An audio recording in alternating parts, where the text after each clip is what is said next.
I only came to that cafe because it stayed open late and didn't ask questions.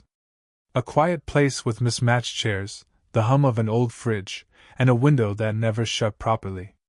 She sat by it most nights, reading something thick and unhurried, like she had all the time in the world. At first, I thought she worked there. She moved like someone who belonged, knowing which lights flickered, which cup chipped easiest. Then one night she looked up when I ordered and said, "You always ask for oat milk, but we ran out yesterday." I hadn't realized anyone noticed. She slid me the cup anyway, no smile, just that even voice. "Try regular milk today. You'll live." I did. And it tasted fine. Maybe better. That was the first time I caught myself watching the way her hand curved around the mug, the small pause before she took a sip, as if the coffee might reveal something. I didn't even know her name then. But I started timing my evenings around that window seat. Sometimes we talk, mostly about things that didn't matter. Books either of us finished. Songs we used to like before they got overplayed. Once she mentioned she hated winter because it made the air smell like metal. I said I liked that smell. She gave me a look I still can't forget, half amused, half sorry for me. I never told her I was seeing someone. Maybe because it didn't feel real anymore. My girlfriend and I had become polite versions of ourselves, texts like, "Okay," and "sure" that didn't carry warmth.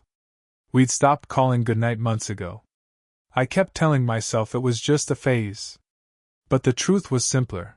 I stopped missing her. It was different with the woman at the cafe. Not exciting, exactly, more like familiar. Like finding a song you used to hum without realizing you'd forgotten it. She started remembering things, how I took my coffee, how I hated cinnamon, how I always double-checked the time but never wore a watch. I noticed things too, the way she folded napkins before leaving, even the paper ones. The way she traced the rim of her mug with her finger while thinking. One night, I stayed later than usual. The place was empty, lights dimmed. She asked if I was waiting for someone. "Not really," I said. She nodded, kept wiping the counter. Then, after a long pause, she said softly, "You shouldn't wait for people who already left." Something in her tone made me look up. She didn't meet my eyes. That night, I walked home slower than usual. My phone buzzed, a message from my girlfriend, "We need to talk tomorrow." No emoji. No warmth. I should have felt dread. Instead, all I could think about was her voice, that calm certainty when she said already left. When I reached my door, another text came in, but not from my girlfriend. It was from her. Just 3 words, "He told me everything." And before I could even breathe, another message followed. "Come back tomorrow." Before she does. I went back the next evening, even though every part of me told me not to. She was already there, same seat by the window, same calm face, a different book this time. She didn't look surprised to see me. Just motioned toward the empty chair. "You came," she said. "You texted." Her lips curved, not quite a smile. "I do that sometimes." The silence that followed wasn't uncomfortable, just thick. The kind that fills every corner of a room until it becomes a language of its own. She poured tea into a chipped white cup, then pushed it toward me. Not coffee this time. I took it. The cup was warm, hands almost touching. After a while, she said, "He told me. About the other girl." My throat tightened. "I didn't think he would." "He's my son," she said quietly. The sound of the refrigerator filled the space between us. I stared at the tea, at the steam twisting into nothing. "I didn't plan for any of this," I said. "I know," she answered. "But you didn't stop it either." Her voice wasn't angry, just tired, the way truth sounds when it's been waiting too long to be spoken. I wanted to tell her it wasn't what she thought, that I didn't mean for it to blur this way. Her son, my friend, her presence always there like a gravity I didn't want to admit. But the words caught somewhere between guilt and longing. She sighed. "He's 22. You're what, 24? 23. She nodded, half to herself. And I'm 45. That's a lifetime between us. She didn't say it to end anything, but to remind us what it was. We sat there in that quiet math, letting the age settle between us like dust. She broke it first. When I was your age, she said, I thought love was supposed to feel like fireworks. I didn't know the quiet kind could be worse. I looked up. Worse? She smiled faintly. Because you can't blame quiet love for burning you. You chose it. You stayed. Her words hung in the air long after she looked away. I found myself wanting to ask what she stayed for, or who. But instead, I reached for the napkin she'd been folding, smoothing the same crease again and again. My fingers brushed hers. Just once. She didn't move. For a moment, everything stilled, the hum, the light, the steam, and I saw it, the exhaustion behind her steadiness, the way her breath caught before she exhaled. Then she pulled her hand back, slow, deliberate. You should go, she said. Before it starts meaning something neither of us can name. I stood up, left the untouched tea behind. Outside, the air smelled like rain and regret. I don't know why that moment stayed with me. Maybe because it felt like someone finally saw me. I told myself I wouldn't go back. 3 nights passed before I did. The cafe felt different this time, louder somehow, though no one was speaking. She wasn't by the window. For a second, I thought she wasn't there at all. Then I saw her behind the counter, hair tied up, sleeves rolled to her elbows. She looked up briefly, then back down. No acknowledgement. I ordered the same thing anyway. Oat milk again, though I didn't care what they used. When she set the cup down, our fingers almost touched. Almost. You shouldn't keep coming here, she said. I know. She waited for me to say more. I didn't. Someone entered, laughter, movement, a familiar voice. Her son. My friend. He walked straight past me, kissed her cheek, dropped his keys on the counter. Hey, Mom. Didn't know you were working late again. She smiled at him. The kind of easy, automatic smile I hadn't seen in days. Then her eyes flicked to me, and for a moment, I thought he noticed. But he didn't. He asked about dinner plans, about his girlfriend, about everything ordinary. I sat there, pretending to check my phone. Every word between them was another nail sealing what we couldn't name. When he finally left, the silence that followed felt heavier than before. She exhaled. He doesn't know. I know. She looked tired. You're too young to be this careless with quiet. That line stayed in me longer than it should have. I wanted to tell her I wasn't being careless. That I was trying, failing, to find something that made sense again. But words like that don't fit in rooms like this. I helped her close up that night. Swept the floor, turned chairs upside down. She didn't ask for help, but she didn't stop me either. When I handed her the keys, her hand brushed mine again, this time not by accident. Her fingers stayed there, resting against my palm. A beat too long. She looked up, and I could see the hesitation flicker through her, the want, the fear, the knowing. It wasn't cinematic. It was quiet. It was two people standing too close to what could ruin them. Her breath caught. Mine did too. Then she stepped back. Lock up when you're done, she said, and walked out into the rain without looking back. I stood there, watching the door swing shut, the air still carrying her perfume, faint, like memory. My hands were trembling, though I told myself it was the cold. If I'd said her name, maybe she would have turned around. If she'd stayed 1 second longer, maybe I would have crossed that line. But she didn't. And I didn't. Not yet. It had been a week since that night in the cafe. A week of unread messages, half-typed replies, and quiet panic every time I walked past her street. Then, one evening, she called. Not text, called. Her voice was steady. Can you meet me? Just for a walk. No explanation. I said yes. We met near the park, where the street lights hummed and everything looked slightly softer under the mist. She was wearing a coat that didn't quite suit the season, too warm for October, maybe too familiar for comfort. For a while neither of us spoke. Just the sound of shoes against gravel, wind in the trees. I noticed she walked slower than usual, like she wanted the moment to last but didn't know why. "You've been avoiding me," I said.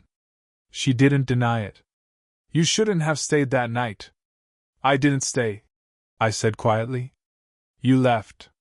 That made her smile, the kind that wasn't happy but almost relieved to remember something human. She stopped walking, leaned against the fence, and looked at me. Really looked. "I shouldn't have texted you," she said. "It wasn't fair. It didn't feel unfair." Her eyes flicked down, then back up. "It should have." A car passed, headlights briefly cutting across her face, and for the first time, she looked her age. Not old. Just real. Like time finally caught up to both of us. "Does he know?" I asked. "No," she said. "He thinks I'm still angry at him for missing dinner last week." "And are you?" She shook her head slow. "I don't even remember what we were supposed to eat." The silence between us stretched again, not awkward, just fragile. I could feel her trying to hold something in. The same way you hold your breath when the truth's too close. "I can't stop thinking about you," I said finally. It slipped out, not loud, not planned, just there. Her hand tightened around the strap of her bag. "Don't." "I'm trying not to." "Then try harder." She said it softly, but her voice trembled. She turned to leave, then stopped, as if she'd remembered something. "You're young. You'll forget this." I took a step closer. "You won't." Her breath caught. I could see it, the pulse in her throat, the flicker in her eyes, like she was deciding something impossible. I wanted to reach for her, but I didn't. I just stood there, waiting for her to move, to say something, to end it or ruin it. Either would have been mercy. Instead, she whispered, almost to herself, "Do you even know what you're doing?" And I didn't answer. Because I didn't. And maybe that's why she stayed 1 second longer than she should have. I didn't see her for days after that night in the park. At first, I thought it was timing. Wrong hours, wrong days. But after a week, the cafe felt hollow, like the air had been rearranged around her absence. Even her chair by the window sat differently, untouched, like the place itself refused to move on. I stopped going for a while. Told myself I was busy, that it was for the best. But that's a lie you tell when you're waiting for something that won't happen again. Then one evening, her son called. He sounded casual, almost cheerful. "Hey, you free tonight? Mom's having people over. Old friends, some from her hospital." Hospital. I hadn't known she worked at one. I said I couldn't make it. Hung up before he asked why. That night, I walked past her street anyway. The windows glowed warm, shadows moving inside, laughter, plates clinking, the sound of a life I wasn't supposed to see. She looked happy. Or practiced at it. Either way, it hurt. 2 days later, she texted. "Just, don't come by anymore." No explanation. No punctuation. It felt final. I didn't reply. I typed something, deleted it. Typed again, deleted that too. The screen kept lighting up like it wanted to argue with me. By the 4th day, I went back. She wasn't there. The barista, a new one, said she'd quit. Left last week. Said she needed a change. Change. The word didn't sound like her. That night, I found myself outside her house again. Lights off this time. Curtains drawn. I stood there too long, pretending I might knock, knowing I wouldn't. I thought about everything we didn't say, the unfinished sentences, the things we let sit between us because saying them out loud would make them real. She once told me she hated leaving things half done. But maybe that's what this was, her version of an ending. The next morning, I saw her son again. He looked tired. Mentioned his mom was going to stay with a friend for a while. Needed space, he said. He didn't ask about me. Maybe he already knew. I nodded, said something forgettable, then walked away. At home, I opened my phone again. The last text still there. Don't come by anymore. I started typing. I wasn't going to. Then deleted it. The cursor blinked at me like it was waiting for the truth. I didn't feel heartbroken. I felt paused. Like life forgot to finish the sentence. I locked my phone, left it on the table, and stared at the empty chair across from me. For the first time in weeks, I realized I wasn't waiting for her anymore. Just for something to mean what it used to. It was almost winter when I saw her again. A grocery store, of all places. Fluorescent lights, quiet music, the smell of oranges. She was standing in front of the milk section, reading the labels like they mattered. For a moment, I thought about walking away. Pretending not to see her. But she turned, almost sensing me, and our eyes met. Either of us smiled. She looked the same, or maybe I remembered her too well. The same stillness, the same calm that always made me forget how to breathe. You look different, she said finally. Older? She almost smiled. Tired. I nodded. You disappeared. I had to, she said. Everything was starting to mean too much. That landed harder than I expected. We stood there, two people pretending to choose milk while holding 1,000 unspoken things between them. I kept waiting for you to text, I said. I did text, she replied. You just didn't like what it said. I almost laughed. There. She picked a carton, placed it in her basket, and then, softly. You were good to him, you know. My son. He needed someone steady. I looked away. I wasn't steady. You tried, she said. Sometimes that's the same thing. The air between us shifted, not heavy, just honest. She hesitated, then added, He doesn't know about us. Whatever this was. I figured. I wanted to keep it that way. I nodded again. Yeah. She started to turn, but stopped. You still come by the cafe? Not since you left. Good, she said, almost whispering. It's easier that way. We both knew she didn't mean the cafe. I should have said something brave, something final, something clean. But bravery felt useless now. So I asked, was any of it real? She looked at me for a long time, the kind of look that slows the world down. Of course it was, she said. That's why I had to stop.